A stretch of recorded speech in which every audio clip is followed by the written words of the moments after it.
Comment un candidat peut-il perdre une primaire républicaine alors qu'il a l'endossement personnel, écrit, répété, de Donald Trump lui-même?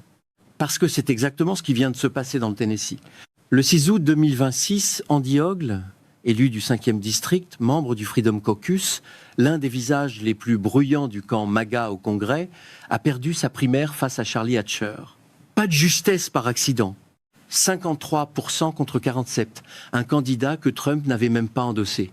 Alors non, c'est pas juste une défaite locale de plus qu'on oubliera dans une semaine. C'est un symptôme. Et pour comprendre ce que ce symptôme révèle, il faut d'abord regarder ce que l'endossement de Trump promettait, puisqu'un deuxième scrutin, à quelques kilomètres de là, dans le comté de Hamilton, est en train de confirmer au même moment. Deux questions vont nous accompagner tout au long de cette vidéo. D'abord, pourquoi l'establishment républicain local a-t-il activement travaillé à faire tomber le candidat que Trump soutenait ? Ensuite, pourquoi ce même schéma se répète-t-il presque au même moment dans une élection qui n'a rien à voir avec une primaire interne au parti? Je ne vais pas répondre tout de suite. Mais je vous garantis une chose, la réponse est plus large que ce que le titre de cette histoire laisse penser. Un dernier point avant d'aller plus loin, parce qu'il compte, tout ce que je vais avancer ici vient de sources vérifiables. Washington Post, NBC News, CNN, Tennessee Lookout, Nashville Banner pour les résultats du 6 août, et Chattanooga Times Free Press pour la cour à la mairie de Hamilton County. Rien de ce que je vais dire n'est une supposition en l'air. Revenons à Andy Ogle. Voici ce qu'il écrivait sur lui-même, ou plutôt ce que Trump écrivait sur lui dans son message d'endossement. Un guerrier conservateur qui a le soutien fort de sa communauté. Un homme qui se bat sans relâche pour l'économie, qui coupe les impôts, qui sécurise la frontière. Le genre de phrase toute faite qu'on ressort pour n'importe quel candidat, peu importe le bilan réel derrière. D'ailleurs, dans ce même message, Trump avait même laissé une faute de frappe. Détail dérisoire, mais qui résume assez bien le niveau de soin apporté à l'exercice. Sauf que dans le 5e district du Tennessee, cette phrase n'a pas suffi. Les électeurs républicains, ceux-là même que Trump prétendait mobiliser, ont préféré Charlie Hatcher, un ancien commissaire à l'agriculture de l'État, soutenu non pas par des figures marginales, mais par le gouverneur Bill Lee en exercice, par l'ancien gouverneur Bill Haslam, et par Sonny Perdue, qui a été secrétaire à l'agriculture sous Trump lui-même. Regardez bien ça. Ce ne sont pas des dissidents anti-Trump. Ce sont des piliers du parti, en poste ou proche du pouvoir républicain, qui ont choisi de désavouer publiquement le choix personnel de Trump. Bon, à ce stade, on pourrait se dire que c'est simplement une querelle de personnalité, une histoire locale qui ne dit rien du national. C'est rassurant, non? Sauf que non.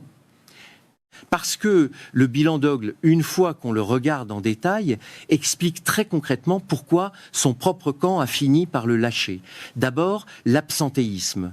Les publicités diffusées contre lui pendant la campagne le surnommaient carrément Lion Andy Ogle, tout chaud et aucune action, avec le pire taux de vote manqué de tous les représentants du Tennessee.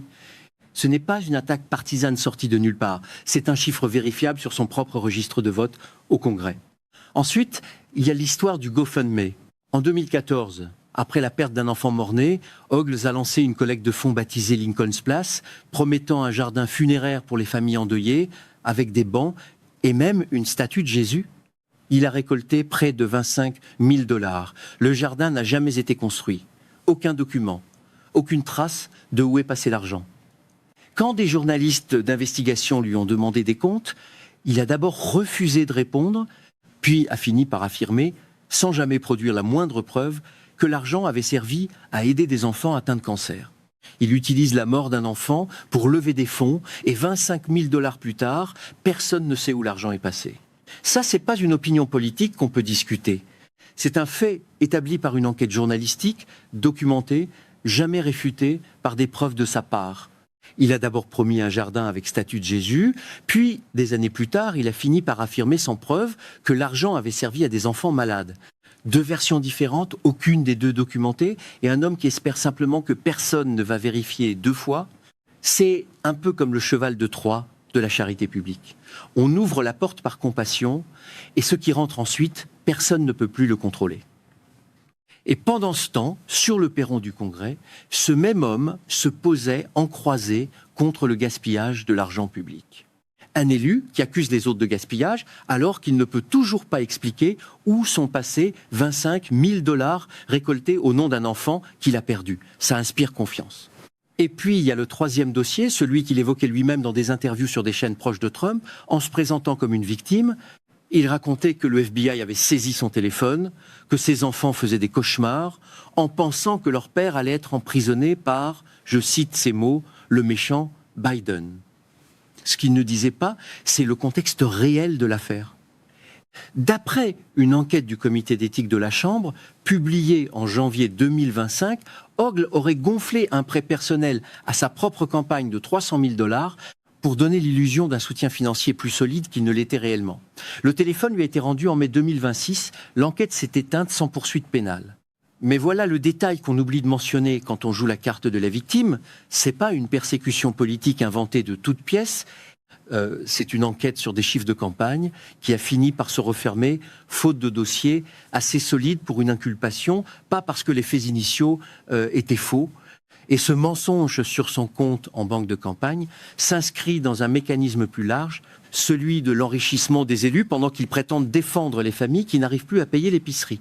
D'après un rapport de suivi publié fin 2025 par des organismes de surveillance du Congrès, plusieurs dizaines d'élus, des deux partis d'ailleurs, ont continué à réaliser des centaines de transactions boursières en pleine période de fermeture du gouvernement, certaines dans les jours qui ont suivi l'annonce de tarifs douaniers ayant fait chuter puis remonter les marchés. Ce n'est pas une accusation en l'air, c'est un chiffre que ces mêmes élus sont légalement tenus de déclarer et que des organismes indépendants compilent ouvertement. L'argument le plus solide de l'autre côté, et il faut lui reconnaître une vraie cohérence, c'est qu'une primaire perdue de 6 points dans un seul district ne fait pas une vague nationale. Les primaires sont volatiles, souvent décidées par des enjeux de personnalité plus que d'idéologie, et un candidat sortant peut perdre simplement parce qu'il a agacé son propre électorat local, sans que ça dise quoi que ce soit sur la solidité du mouvement dans son ensemble. C'est un argument réel, documenté par des décennies de sciences politiques électorales, pas une paille qu'on agite pour la forme. Sauf que ce raisonnement s'effondre dès qu'on regarde ce qui se passait au même moment, à peine à quelques comtés de là, dans une élection générale qui n'a rien à voir avec une querelle de personnalité interne au Parti républicain. Et ce premier dossier n'est même pas le plus gros morceau de cette histoire. Parce qu'un mensonge répété finit toujours par se heurter aux chiffres, un peu comme le loup qui criait au loup finit par ne plus convaincre personne, même quand il dit vrai.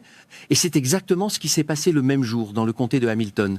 C'est là que le tableau change. Pendant que le 5e district votait, une autre course se jouait dans le comté de Hamilton pour le poste de maire. Le républicain sortant, Weston Wamp, affrontait le démocrate Mark Herndon. Et voici le contexte qu'il faut absolument garder en tête. Ce comté avait voté pour Trump avec 14 points d'avance en 2024. 14 points. C'est pas un district disputé. C'est un bastion. Résultat final, une fois tous les bulletins comptés, Wamp l'emporte, mais de justesse, 52,5% contre 47,5%. 33 840 voix contre 30 665. Un écart de 5 points, dans un territoire où Trump en avait 14 d'avance il y a 2 ans à peine. Un homme peut porter l'écusson de Trump sur toute sa campagne et perdre quand même, parce que l'écusson, ça ne remplace pas le bilan. Voyez la faille, c'est pas une défaite, c'est une victoire qui ressemble à une alarme incendie. 9 points d'écart perdus en un mandat, dans un comté qui votait Trump massivement. Si vous ajoutez cette course à celle du 5e district, vous n'avez plus 2 histoires locales séparées. Vous avez un même schéma qui se répète 2 fois, dans le même état, au même moment. Ce sentiment que vous aviez peut être, en entendant la version officielle sur la solidité du camp Trump dans le Sud profond, ce doute-là avait de bonnes raisons d'exister. Attendez, avant d'aller plus loin, il faut préciser un point important. Hatcher, le vainqueur de la primaire, affrontera en novembre le maire de Columbia, Chaz Mulder, candidat démocrate qui a remporté sa propre primaire le même jour. Un homme qui, lui, se présente sur des enjeux très concrets. Le coût des courses, les primes d'assurance santé qui explosent avec la fin annoncée des subventions fédérales, l'accès aux soins. Pas des slogans sur la frontière. Des chiffres que les gens paient chaque mois. C'est là qu'un des sentiments que vous aviez peu être eu ces derniers mois trouve sa confirmation. Cette impression que la marque Trump en 2026 ne mobilise plus de la même manière qu'en 2024. Ce sentiment-là n'était pas exagéré.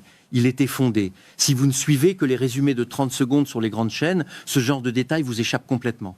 Ce qui m'inquiète dans tout ça, c'est pas seulement qu'un élu MAGA ait perdu une primaire. C'est ce que ce résultat dit sur la structure entière que Trump a bâtie autour de lui, une structure où l'endossement personnel devait suffire à protéger n'importe quel candidat, peu importe son bilan. Cette structure vient de montrer en une seule journée, dans un seul État, qu'elle a une limite. Et il faut comprendre pourquoi cette structure a tenu aussi longtemps sans être vraiment testée. Regardez les propos publics d'Ogle, ceux qui tenaient sans filtre sur les réseaux ou depuis le perron du Congrès. Il a affirmé cette année que les musulmans n'avaient pas leur place dans la société américaine. Il a publié, puis supprimé, en accusant un employé, un message jugé homophobe. Il défendait l'idée de révoquer la citoyenneté d'un futur élu new-yorkais simplement parce qu'il n'était pas d'accord avec lui politiquement. Ce n'est pas une opinion isolée qui a dérapé une fois. C'est un schéma de discours qui s'est répété assez souvent pour ne plus être accidentel. Et puis il y a ce détail qui, à lui seul, résume toute la logique de loyauté personnelle plutôt que de principes qui traversent ce mouvement. En janvier 2025, Ogle a déposé une résolution pour modifier le 22e amendement de la Constitution. Le texte, presque mot pour mot, aucune personne ne peut être élue président plus de 3 fois. Elle ne peut pas non plus être élue à un mandat supplémentaire après avoir déjà été élue 2 fois de suite. Regardez la formulation avec attention. Elle autorise un 3e mandat pour un président qui, comme Trump, a servi 2 mandats non consécutifs. Elle l'interdit explicitement à un président qui a servi 2 mandats consécutifs, comme Barack Obama. Ce n'est pas une réforme constitutionnelle universelle. C'est une règle taillée sur mesure pour une seule personne, écrite par un élu qui, quelques mois plus tard, allait perdre sa propre primaire malgré le soutien de cette même personne. Il ne faut jamais vendre la peau de l'ours avant de l'avoir tué, et Ogle vient d'en faire la démonstration la plus littérale qui soit. Ce n'est plus l'opposition qui affaiblit Trump dans le Tennessee, c'est son propre camp qui commence à compter les dégâts. Revenons à la question du départ. Comment un candidat peut-il perdre alors qu'il a l'endossement personnel de Trump ? Vous êtes venu pour comprendre un résultat électoral isolé. Vous repartez avec la preuve que ce résultat fait partie d'un même mouvement de fond, visible dans 2 courses différentes, le même jour, dans le même État. Un district du Congrès qui bascule contre le candidat de Trump et un bastion Trump qui perd 9 points d'avance en un seul mandat. Est-ce que ces 2 élections suffisent à elles seules à prédire ce qui va se passer en novembre à l'échelle nationale ? Non, franchement, ce serait malhonnête de l'affirmer avec certitude à partir de 2 courses dans un seul État. Mais ce qu'elle montre très concrètement, c'est autre chose.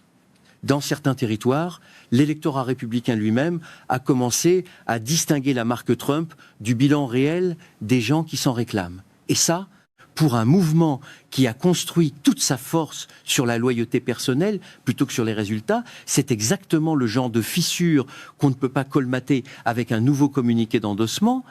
Et cette impression, si vous vous contentez des grandes chaînes conservatrices pour suivre l'actualité, vous ne l'avez probablement jamais vu formulée aussi clairement.